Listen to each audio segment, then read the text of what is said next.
ने केंद्रीय कर्मचारियों का डीए 3% बढ़ा दिया है और इस फैसले से 49,02,000 केंद्रीय कर्मचारी 68,07,000 पेंशन भोगियों को लाभ पहुंचेगा। सबसे पहले आपको ये रिपोर्ट दिखाते हैं, फिर चुनाव की चाल आपको समझाएंगे। महानवमी के दिन मोदी सरकार ने केंद्रीय कर्मचारियों को विजयदशमी और दिवाली दोनों का तोहफा दे दिया। मोदी सरकार ने केंद्रीय कर्मचारियों का महंगाई भत्ता 3% बढ़ा दिया है। प्रधानमंत्री नरेंद्र मोदी की अध्यक्षता में हुई केंद्रीय कैबिनेट की बैठक में महंगाई भत्ता 3% तक बढ़ाने का फैसला लिया गया। अच्छी बढ़ोतरी है ये, और करीब करीब 49 लाख एम्प्लॉइज और 69 लाख पेंशनर्स को इसका सीधा लाभ मिलेगा। देश भर में बहुत ही अच्छा इसका इम्पैक्ट रहेगा। 3% डीए बढ़ाने के बाद अब कर्मचारियों का महंगाई भत्ता 55% से बढ़कर 58% हो जाएगा। इसका लाभ 49.2 लाख केंद्रीय कर्मचारियों को और 68.7 लाख पेंशनर को मिलेगा। इससे केंद्र सरकार के खजाने पर 10,084 करोड़ रुपए का भार आएगा। ये बढ़ोतरी 1 जुलाई से लागू होगी। इस तरह कर्मचारियों को अक्टूबर को बढ़ी हुई सैलरी के साथ 3 महीने का एरियर भी मिलेगा।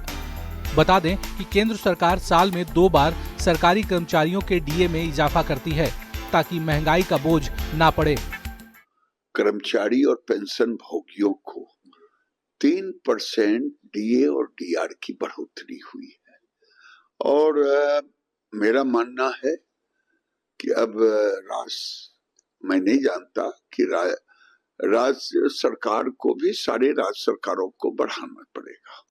त्योहार के मौसम में ये फैसला किसी तोहफे से कम नहीं। न्यूज़ 18 के लिए दिल्ली से अमितेश सिंह के साथ ब्यूरो रिपोर्ट। और आइए अब आपको चुनाव की चाल समझाते हैं। देखिए, आज महानवमी है और महानवमी के दिन ही केंद्र की मोदी सरकार ने केंद्रीय कर्मचारियों को दिवाली और दशहरा का गिफ्ट एक साथ दे दिया है। डीए यानी कि महंगाई भत्ता को 3 गुना बढ़ाया गया है। अब केंद्रीय कर्मचारियों का महंगाई भत्ता बेसिक सैलरी का 55% से बढ़कर यानी 3% जो बढ़ाया गया है अब 58% हो जाएगा। और इस फैसले का फायदा 49.2 लाख केंद्रीय कर्मचारी और 68.7 लाख पेंशनधारी लोगों को मिलेगा। इस फैसले से केंद्र सरकार के खजाने पर कितना अतिरिक्त प्रभार पड़ेगा? देखिए, करीब 10,084 करोड़ रुपए का बोझ बढ़ने वाला है। अब आपके मन में सवाल आ रहा होगा कि केंद्र सरकार डीए क्यों बढ़ाती है और कब बढ़ाती है? तो आपको बता दें कि सरकार का यह फैसला कर्मचारियों को महंगाई से निपटने में मदद के लिए की जाती है। और आपको यह भी बता दें कि साल में 2 बार महंगाई भत्ता यानी कि डीए बढ़ाया जाता है। अब आप चुनाव की चाल तो समझिए। बिहार में इसी साल विधानसभा का चुनाव है और कुछ ही दिनों में चुनाव की तारीखों का ऐलान भी होने वाला है। चुनाव से पहले सरकार ने महंगाई भत्ता बढ़ाया है, तो ऐसे में इस फैसले का चुनाव पर भी असर पड़ सकता है, क्योंकि बिहार में भी केंद्रीय कर्मचारियों की काफी संख्या है। अब 3% डीए बढ़ने का फायदा यहां के कर्मचारियों को भी होगा। महंगाई भत्ता बढ़ने से केंद्रीय कर्मचारी बढ़िया से अपना त्योहार मना पाएंगे। कर्मचारियों की खुशी का असर चुनाव पर भी पड़ सकता है। हालांकि ये बात जरूर है कि प्रधानमंत्री नरेंद्र मोदी की तरफ से ये फैसला अभी करके लोगों की खुशियां बढ़ा दी गई हैं। बढ़ते आगे और बात अगली खबर की। बुधवार को मोदी कैबिनेट ने केंद्रीय कर्मचारियों का महंगाई भत्ता 3% बढ़ाने से लेकर कई अहम फैसले लिए हैं और इसमें देश भर में नए 57 केंद्रीय विद्यालय भी हैं, जिसमें से 19 केंद्रीय विद्यालय बिहार में खुलेंगे। चुनावी साल में बिहार को 19 केंद्रीय विद्यालय की सौगात के फैसले पर केंद्र सरकार की मुहर से बिहार एनडीए के नेता काफी ज्यादा गदगद हैं। सबसे पहले आपको रिपोर्ट दिखाते हैं, फिर चुनाव की चाल आपको समझाएंगे।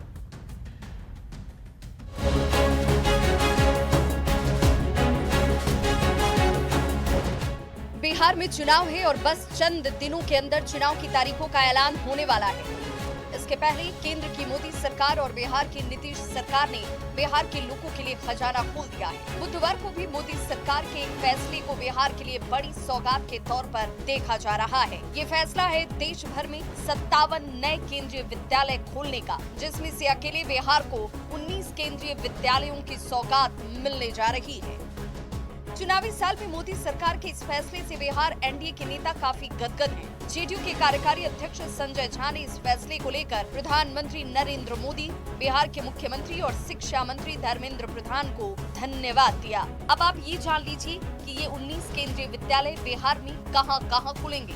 केंद्रीय विद्यालय वाल्मी पटना, केंद्रीय विद्यालय दीघा पटना, केंद्रीय विद्यालय आरा टाउन भोजपुर, केंद्रीय विद्यालय कैमूर भभुआ, केंद्रीय विद्यालय बेला मुजफ्फरपुर, केंद्रीय विद्यालय नीमी शेखोपुर सराय शेखपुरा, जमुआरा और कटनी कोल शेखपुरा, केंद्रीय विद्यालय मधेपुरा, 20वीं बटालियन एसएसबी पकटोला सीतामढ़ी, केंद्रीय विद्यालय अरवल, केंद्रीय विद्यालय पूर्णिया, केंद्रीय विद्यालय आईटीबीपी कटिहार, केंद्रीय विद्यालय झंझारपुर मधुबनी, केंद्रीय विद्यालय मुंगेर टाउन मुंगेर, केंद्रीय विद्यालय मधुबनी, केंद्रीय विद्यालय नंबर 3 दरभंगा, केंद्रीय विद्यालय भागलपुर, केंद्रीय विद्यालय बिहार शरीफ नालंदा, केंद्रीय विद्यालय बोध गया। न्यूज 18 के लिए पटना से शैलेंद्र कुमार के साथ ब्यूरो रिपोर्ट। और आइए अब चुनाव की चाल आपको समझाते हैं। देखिए, बिहार में चुनावी साल है और इस चुनावी साल में केंद्र की मोदी सरकार ने बिहार को बड़ी सौगात दे दी है। बिहार को 16 जिलों में 19 नए केंद्रीय विद्यालय मिलने वाले हैं। अब कहां-कहां खुलेंगे केंद्रीय विद्यालय वो भी समझ लीजिए। तो कौन कौन से केंद्रीय विद्यालय खुलने वाले हैं और किस किस जगह पर खुलेंगे, जल्दी से आपको बता देते हैं। केंद्रीय विद्यालय वाल्मी पटना में खुलने वाला है और केंद्रीय विद्यालय दीघा पटना में।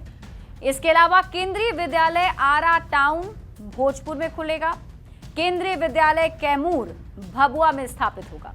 केंद्रीय विद्यालय बेला मुजफ्फरपुर में खुलने वाला है। केंद्रीय विद्यालय नीमी शेखोपुर सराय शेखपुरा में है। जमुआरा और कटनी कोल शेखपुरा को यह तोहफा मिला है। केंद्रीय विद्यालय मधेपुरा में भी एक खुलने वाला है। 20वीं बटालियन एसएसबी पकटोला सीतामढ़ी में भी केंद्रीय विद्यालय है। केंद्रीय विद्यालय अरवल भी बनने वाला है और केंद्रीय विद्यालय पूर्णिया को भी मिला है। केंद्रीय विद्यालय आईटीबीपी कटिहार, केंद्रीय विद्यालय झंझारपुर मधुबनी में भी खुलने वाला है। केंद्रीय विद्यालय मुंगेर टाउन मुंगेर में ओपन होगा।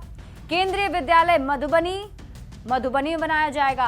केंद्रीय विद्यालय नंबर 3 दरभंगा में होगा। केंद्रीय विद्यालय भागलपुर में भी एक स्थापित किया जाना है, वहां भी बनाना है। केंद्रीय विद्यालय बिहार शरीफ को भी मंजूरी मिल चुकी है, जो नालंदा में बनने वाला है। केंद्रीय विद्यालय बोध गया जी में बनने वाला है। तो ये 19 केंद्रीय विद्यालय की सौगात बिहार को मिली है। चुनाव की चाल तो समझिए। समझने वाली बात यह है कि वैसे तो केंद्र सरकार ने देश भर में नए 57 केंद्रीय विद्यालय खोलने का फैसला लिया है, जिसमें से 57 में से अकेले बिहार को 19 केंद्रीय विद्यालय सरकार के फैसले से बिहार में शिक्षा को नई दिशा मिलेगी। चुनाव से पहले इस फैसले का अच्छा मैसेज भी जाएगा और यही वजह है कि बिहार एनडीए के नेता काफी खुश हैं और इस त्योहार के मौसम में सोशल मीडिया पर अपनी खुशी का इजहार भी कर रहे हैं और ये बता रहे हैं कि केंद्रीय विद्यालय मिलने से बिहार को कितनी बड़ी सौगात मिली है।